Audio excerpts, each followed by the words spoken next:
ජයම වේවා හැමෝටම මෑත කාලයේදී FB එක හරහත් YouTube එක හරහත් දේශපාලනික අදහස් අපි වගේ සාමාන්‍ය මිනිස්සු හුවමාරු කරගන්නවා.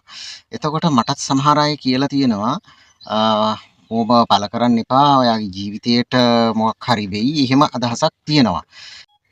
ඒකට හේතුව තමයි දේශපාලනය කතා කරන එකත් බීතිය දනවන ක්‍රියාවක් බවට පත් වෙලා තියෙනවා. ඒ කියන්නේ දේශපාලනය කතා කරන එකත් තමන්ගේ මරණ වරන්තුව ලියා ගන්නවා වගේ කතාවක් පහුගිය කාලේ තිබුණා.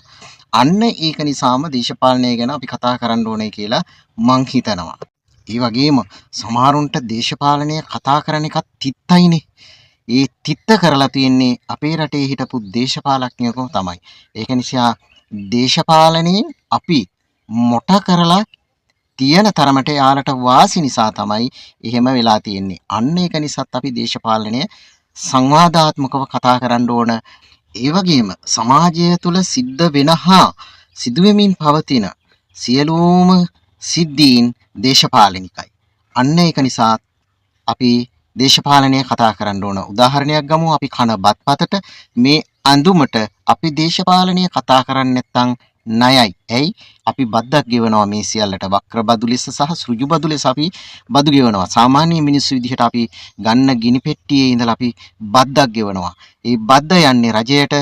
රජයේ වගකීම තමයි ඒ බද්ද එකතු කරලා නැවත ඒ බදු මුදල් සියල්ල ජනතාවගේ රටේ ජනතාවගේ සුබසිද්ධිය සඳහා වියදම් කරන එක තමයි රජයේ වගකීම. එහෙම නැත්නම් ඒ බදු මුදල් රට පාලනය කරන අයගේ සුඛ විහරණයට පිල්ලි ගහන එක නෙමෙයි වගකීම. අන්න ඒක නිසාත් අපි දේශපාලනය ගැන සබුද්ධිකව හිතන්න ඕන, කතා කරන්න ඕන, සංවාද ඇති කරගන්න ඕන. අපිට මේ දේශපාලන සංවාද අදහස් උදහස් යෝජනා වැදගත්.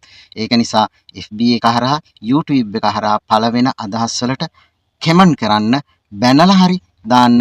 අදහස් යෝජනා වැදගත්. එතකොට තමයි අපිට දේශපාලන සංවාදයක් ඇවිල්ලා යම් අපේ රට වෙනුවෙන් යම් අදහසක් අපට ගන්න පුළුවන් වෙන්නේ. අපට වැදගත් පොහොට්ටුව හෝ මාලිමාව හෝ සජබය හෝ නෙවෙයි. අපට වැදගත් වෙන්නේ රටේ මිනිස්සු විදිහට රට කියන තැන.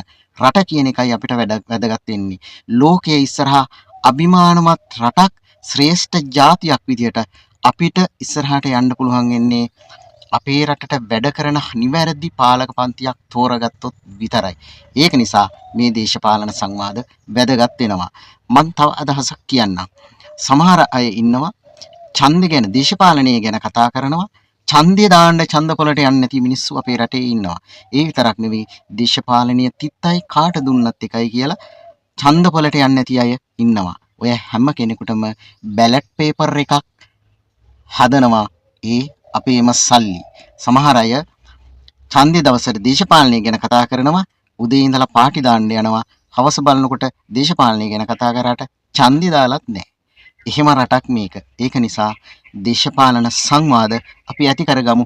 ඔබේ අදහස් ඒවට පළ කරන්න කවුරු දෙම්මත් කමන්නේ, මොන පක්ෂයකින් ආවත් කමන්නේ. ඔබේ අදහස පළ කරන එක රටේ අනිත් අයටත් ඒ තොරතුරු හුවමාරු වෙලා යම් කිසි නිවැරදි තීන්දුවක් ගන්න එයාලට උදව්වක් වයි. දේශපාලනය තිත්ත වෙච්ච අයටත් ධනාත්මකව හිතන්න මේක අපි හැමෝටම ෂෙයා කරලා දෙන්න කියලා මම කරුණාවෙන් ඉල්ලනවා. එහෙනම් හැමෝටම ජය වේවා.